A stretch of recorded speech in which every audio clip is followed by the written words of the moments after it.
Hey sickos, welcome back to a brand new podcast. I'm your host Kirsty Nightmare and welcome to the Too Extreme for Mainstream podcast. I really hope you enjoy listening and continue to support my podcast.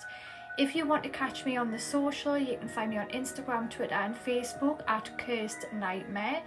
I will be making a YouTube dedicated to the Too Extreme for Mainstream podcast, so please keep your eyes peeled for that. If you are a director, actor or special effect artist and want to be featured on my podcast, please hit me up on all the socials. Now let's get on with today's podcast. Hey guys, welcome to a new podcast. Today we are going to be talking about Nekromantik. Yeah, you heard right. Yes, and I know it's been a while since I've watched this film. I only just got round to watching it today, believe it or not. I did see a couple of clips a few years back, and to be honest with you, at first I thought, I'm not going to watch that crap. I really am not. But then I actually gave in, and a lot of people were requesting me to watch this because they thought it was extremely effed up. So, in case you didn't know, this film was released in 1987, you know, 1987, by George Buttigieg. I think that's how you say his last name. Excuse me if I butchered his last name. I don't know how to pronounce his last name. Okay, we'll get it. Moving on. So anyway, so I will say the first thing about this film after watching it all is the music. First of all, what's with the music in the places it's played? Like, I don't get that. I really don't. Is it meant to add to the effect of the film, of what's happening, or what? I have no idea. So please enlighten me on that one. But anyway, so what I'm going to do is I'm going to go through points that I've wrote down that I thought was necessary to mention. But I don't want to give too much away because there will be some people out there that haven't seen it like me and that might just get around to watching it or buying it. And I will say I was going to do an interview with George, and by the way he's German and the film's German. I was going to do an interview with this guy. I sent him an email and he basically responded like, I'm not going to answer the same questions, but no thanks, just watch other interviews. So I was kind of a bit bummed by that, if I'm going to be honest. Like, how did he know what I was going to ask this guy? Okay, how did he know what I was going to ask him, first of all? And I've heard a few stories about the guy being quite douchey, so that's another reason I didn't want to watch this film and support him for this, because he's a douchebag, that's what I've heard. But, I mean, I could be wrong. He could have just had an off day. You know, a lot of people have off days and they react certain ways and, you know, it is what it is. So if that was the case, he was acting a certain way, then, you know, I'll forgive him for that, and, you know, I'll rekindle it and ask him again if he would have the pleasure of doing an interview with me. But we'll see, I guess. But anyway, so the main guy in this film is called Robert. I'm just going to call him Rob. How about that? And his girlfriend, Betty, she's a funny one. But anyway, so the first part of the film you see is a car crash, okay? Then you get to understand that Rob, the main guy, he clears up crime scenes. Now, I didn't think that was very suspicious because I actually know a couple of people in the industry that clean up crime scenes. So yeah, I don't see anything from crime scenes, but people tell me, you know, certain things, what they've saw and stuff. And I have got a pretty strong stomach, as people know. I've seen a lot of things, and yes, I know actually seeing it in a film and actually seeing it in real life is completely different. So yeah, I've seen a lot of things on films, that's all I'm going to say. So we'll see the car crash. Now I will say straight away, this car crash for a lot of people will be quite graphic, shall I say.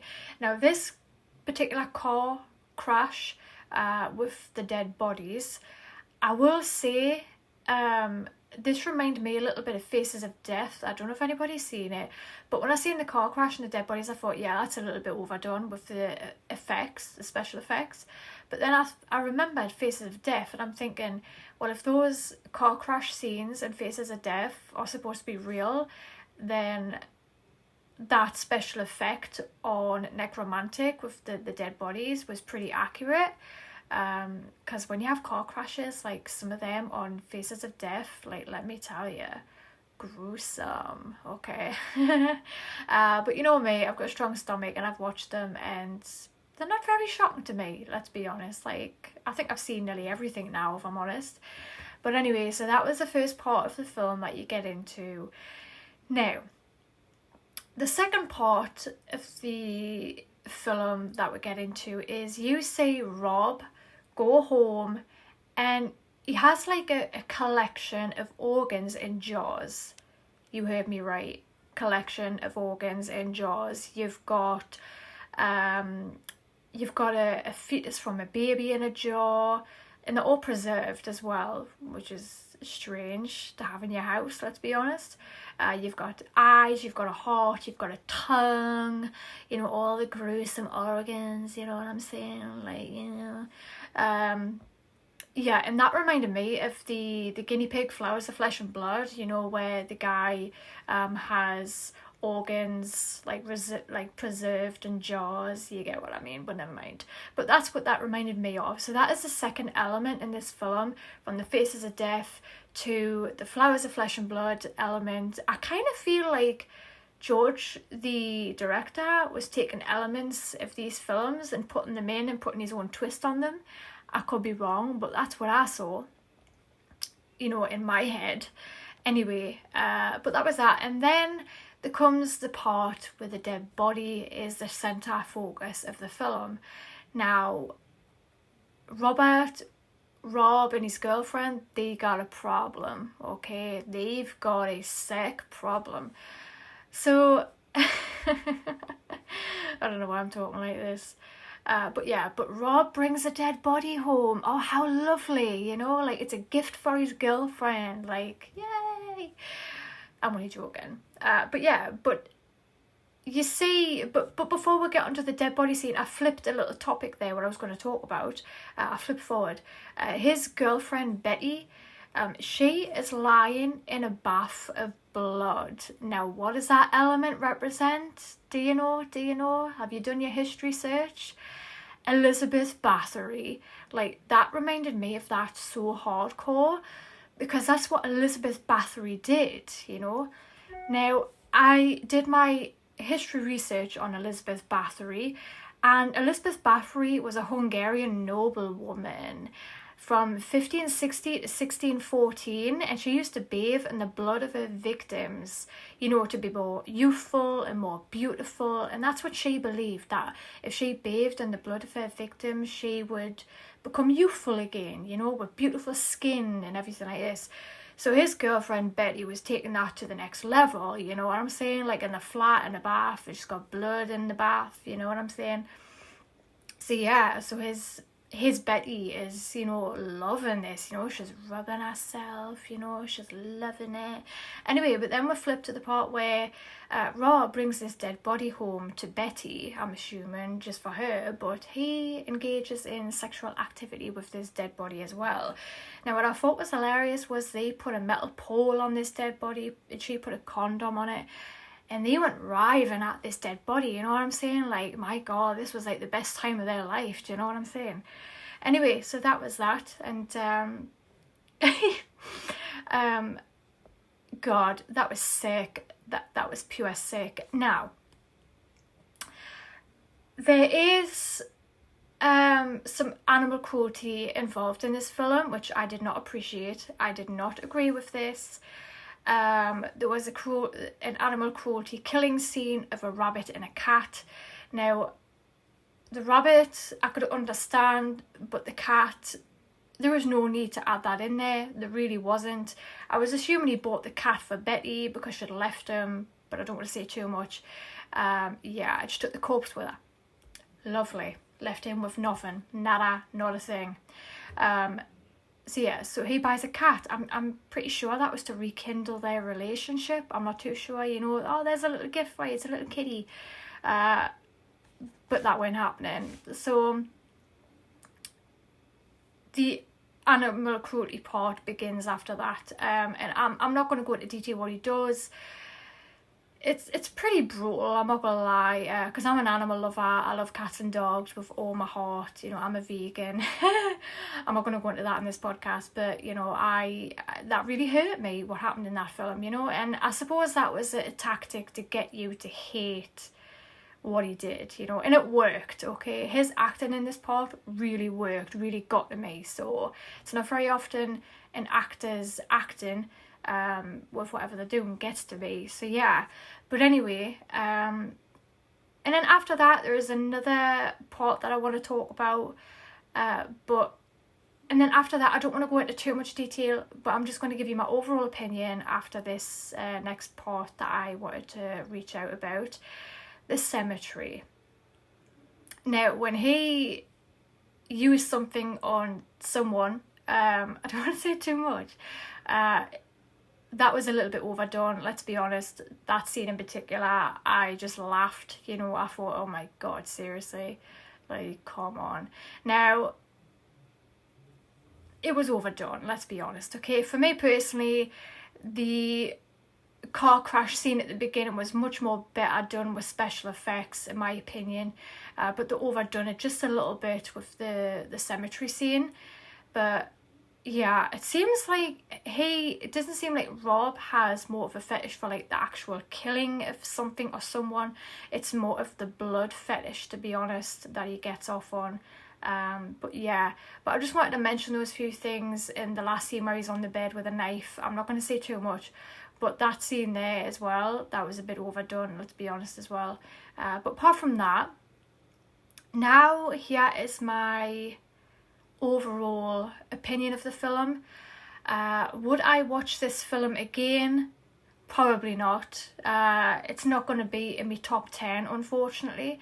I would normally only talk about films in my top 10, but this was so highly requested from people that I watch it and I give my opinion on it from my DMs. So I thought, you know what, I'm just going to watch it. I'm just going to do it. So yeah, so there you go. I've talked a little bit about it. I mean, like I said, would I watch it again? Absolutely not. Definitely not. No, it's not going to be watched for a very long time now. I've seen it. I know there's a second version or a second film of this, Nekromantik 2, which I'm really not keen on watching, if I'm honest. Even if it's like highly requested, I'm just not going to bother. I don't really want to see that other film. So now, apart from the will I watch it again, which is a no, the acting at times was a little bit off. Like when they were in the van, a couple of them in a van, like I thought the acting was a little bit overdone. There was a bit near the end with Rob that I thought was a little bit like what's he doing? Like, even if it is acting, like what's he doing? Like, that just does not make sense, you know? But anyway, that is my opinion. I'm sorry. Did it impress me? No, it didn't. No, it did not. Obviously, I think with me saying that I would not watch this again, that tells you everything. But like I said, the car crash with the, you know, I don't mean to keep going on about it, but you know, the gore scenes in particular, they were quite well done. The cat scene, that was quite well done. Overall, the gory scenes, when I say gory scenes, I just mean the bloody scenes, they were quite well done, let's be honest. For the time it was made, I don't know what budget went into this, but for the time it was made and the overall project itself, I mean, if you're into that, then yeah, you might really like this film, you know. But it is a German film, and it's not very often I watch German films. But anyway, I hope that was everything that I wanted to get off my chest about this film. I am actually kind of glad in a way I've done this sort of talk about Nekromantik, just because, like I said, it was highly requested. But you know, like I said, I wouldn't watch it again, unfortunately. So yeah, so that was my talk, review, opinion on Nekromantik from 1987, directed by George Buttergate. I apologise if I butchered the name, so I do apologise, I'm sorry. Don't hate me for that, okay? But anyway, but if you have a certain movie that you would like me to watch and give my opinion on, please don't forget to hit me up on the social, which is just Curse Nightmare. I created whole new socials just so it was a lot easier to find me. So it's just KIRST and a nightmare. But yeah, I'm on Facebook, Twitter and Instagram. I will be making the Facebook page tonight. So I will be put all them, you know, all the links in the description and whatnot. So yeah, so I hope you enjoyed this really short podcast. And again, like I said, got any movie requests, send them over. If you're a director, actor or a member of the special effects team for a film or anything like this, or even if you have like artwork, horror artwork or merch or anything like this that you want to share with me, that you want to have on this podcast, is like a little mini break, you know, then let me know. I will get you on the podcast, it's not a problem.